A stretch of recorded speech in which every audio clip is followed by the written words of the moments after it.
What would you do if the one person who was supposed to protect you was the same person who engineered your destruction? My name is Mia. I am 28 years old. And this is the story of how my own sister tried to erase me from the face of the earth. People say blood is thicker than water, but nobody ever warned me that sometimes the person who shares your blood is the most dangerous person in your life. For 10 years, I was the invisible one. While my older sister Vivian collected admirers at gallery openings and charity galas across Seattle, I was quietly holding everything together behind the scenes. I cataloged over 4,000 rare manuscripts in our family's Georgian estate, paid the property taxes every year, and made sure a 3-generation legacy did not collapse under the weight of one person's recklessness. That person was Vivian. 5 years older than me, breathtakingly charming, and drowning in debt from a failed art gallery and gambling accounts she kept hidden from everyone who loved her. She had always been the star of the family. I had always been the foundation nobody remembered to thank. 2 weeks before the night that changed everything, Vivian did something she had never done before. She was kind to me. She offered to take my car in for a full maintenance check, smiling the way she used to when we were children. I did not question it. I had spent my whole life waiting for that version of her to return. That was my mistake. On a Thursday night in November, I was driving home along Widow's Ridge, a narrow mountain pass above the Washington coastline, where the Pacific fog rolls in so thick it swallows your headlights whole. I noticed Vivian's black SUV riding too close behind me, its high beams flooding my rearview mirror. Then, at the sharpest curve on the entire ridge, I reached for the steering wheel and felt nothing. The column had gone completely dead. My car plunged 250 feet into the ravine below. When the wreckage came to rest, I looked up through the shattered windshield and saw Vivian standing at the edge of the cliff. She did not call for help. She adjusted her collar, glanced at her watch, and drove away into the fog. Vivian had planned every detail of that night 14 days in advance, and she had come terrifyingly close to succeeding. I survived the fall, but surviving was only the beginning of the fight. When I finally opened my eyes, it was not relief that hit me first. It was a single question burning through the fog in my mind. What has she already taken while I was lying here? The ceiling above me was hospital white, the fluorescent lights humming at a frequency that made my skull throb. The air smelled of antiseptic and cold plastic.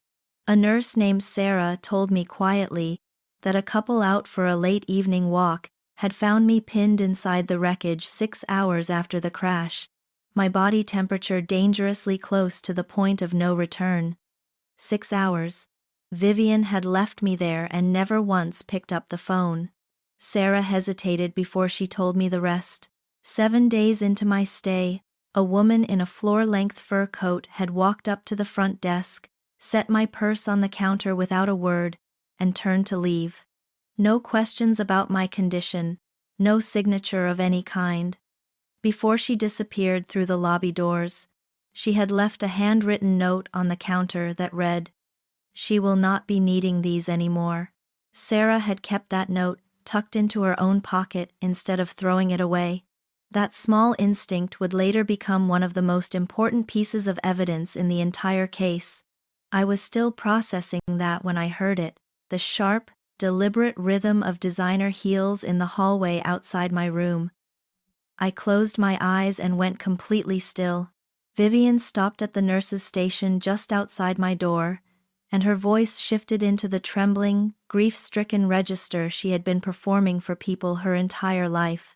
She said, "My poor little sister, has there been any change in her brain activity? I am just so devastated." I lay motionless, while something inside me turned to ice. In that moment, I stopped thinking of this as a family betrayal. I started thinking of it as a war. The moment her heels faded down the hallway, I opened my eyes, borrowed Sarah's tablet, and logged into the family trust portal. 3 separate withdrawal requests totaling $18 million had been submitted within 3 hours of my car going over the ridge. I photographed Vivian's handwritten note, then sent 2 encrypted messages, one to my attorney Raymond to freeze every account Vivian could touch, and one to my closest friend Celeste with the coordinates of the hospital's side entrance.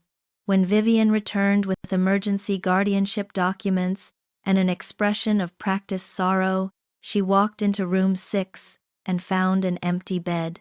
According to Sarah, she smiled. She believed I was gone. She had no idea I had just made my first move. While Vivian stood in that empty hospital room believing she had won, I was already 3 steps ahead of her. There is a kind of anger that does not scream and does not cry. It goes completely quiet, observes, calculates, and waits for exactly the right moment. That was the anger living inside me now, and it was the most focused I had ever felt in my entire life. Celeste picked me up through the side entrance and drove me to her cabin on the outskirts of the city.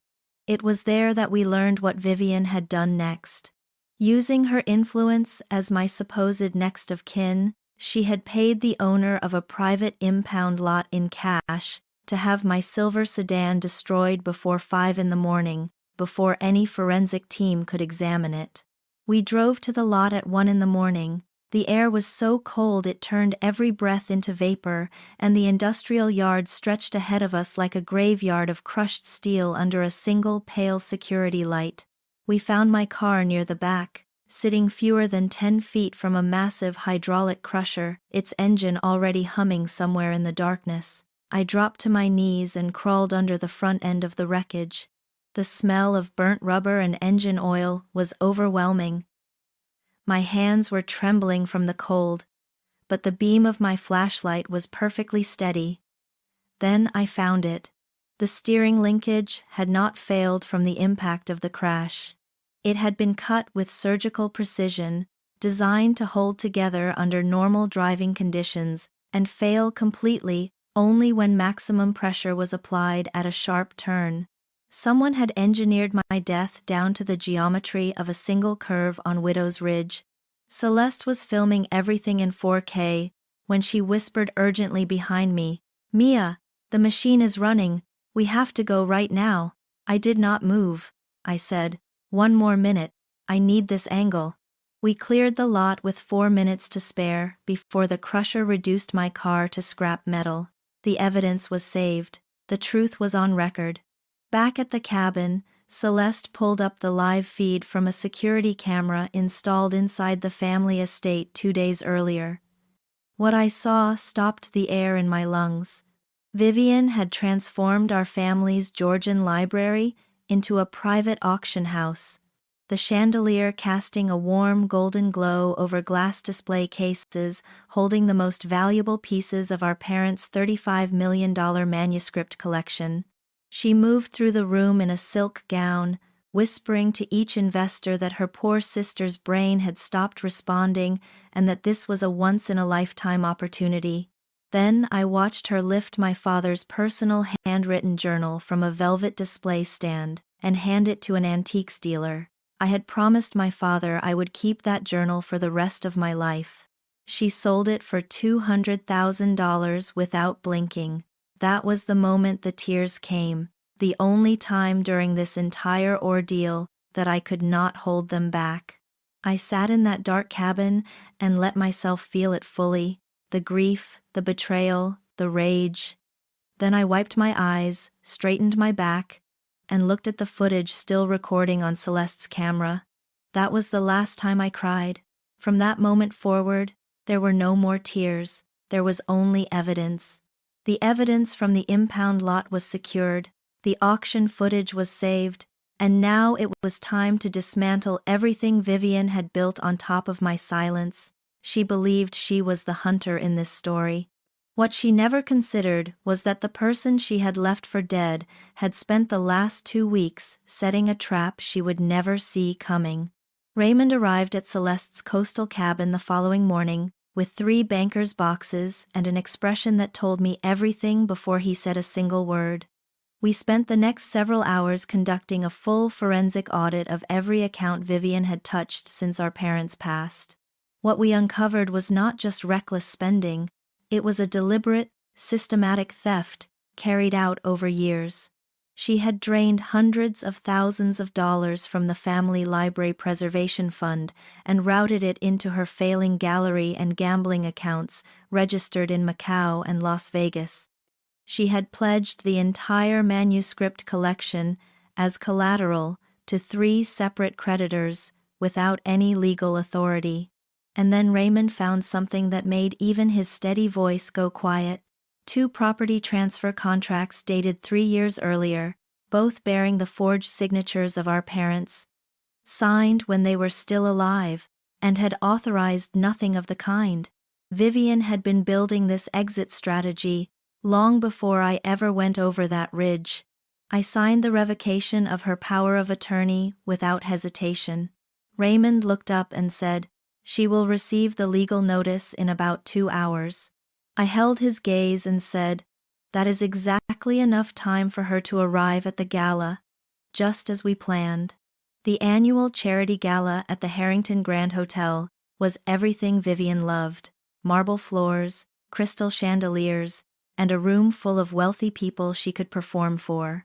She arrived in a deep crimson gown, moving through the crowd with the confidence of someone who believed she had already won.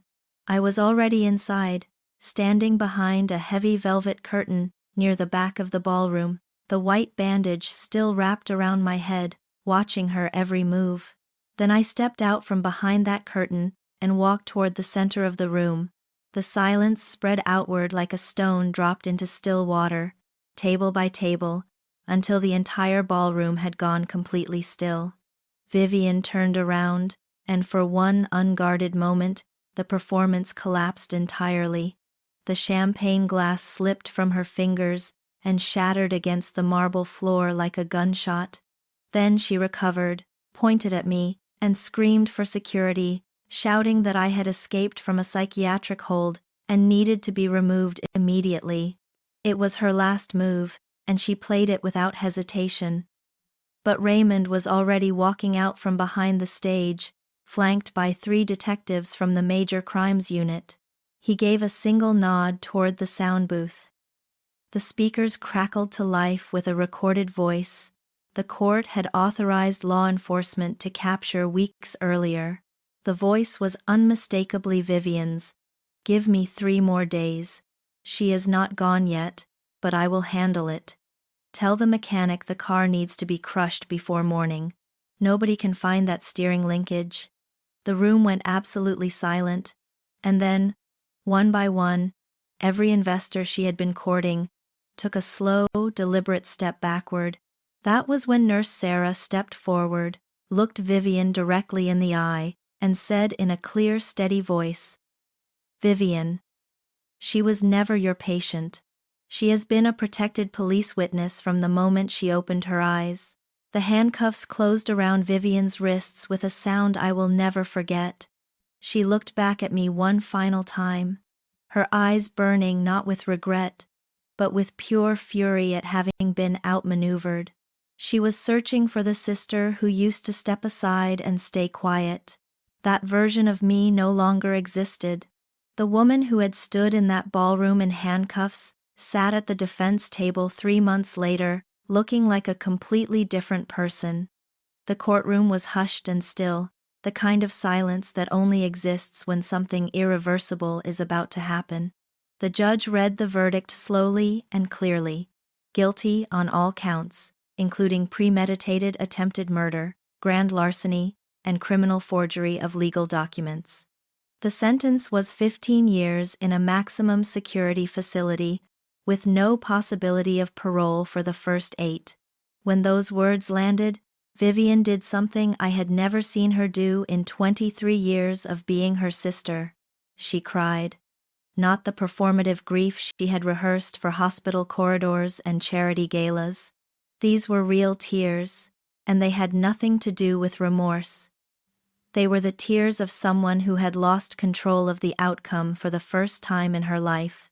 Before the officers moved her out, She turned and looked at me one final time, searching my face for the version of me she had always counted on, the quiet one who absorbed everything and asked for nothing in return. She did not find her. She found a stranger, and I watched her understand that in the steadiness of my gaze.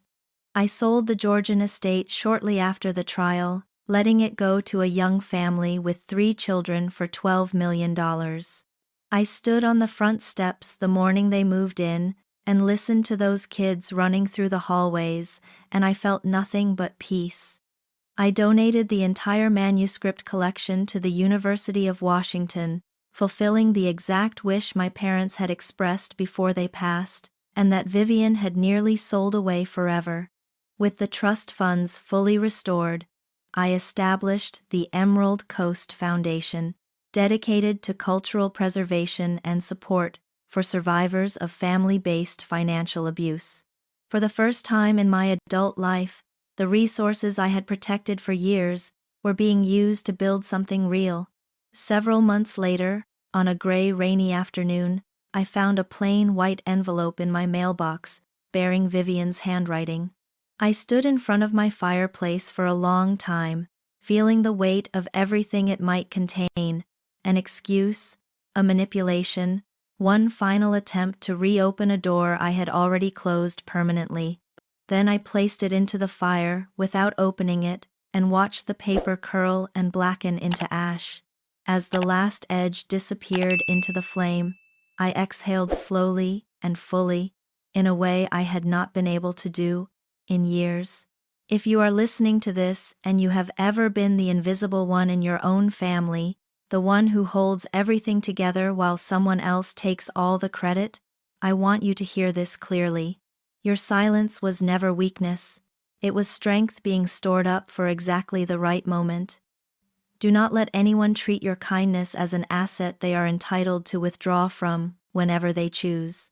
You deserve to be seen as a person, not a resource, and sometimes the most powerful thing you will ever do is simply refuse to be used anymore.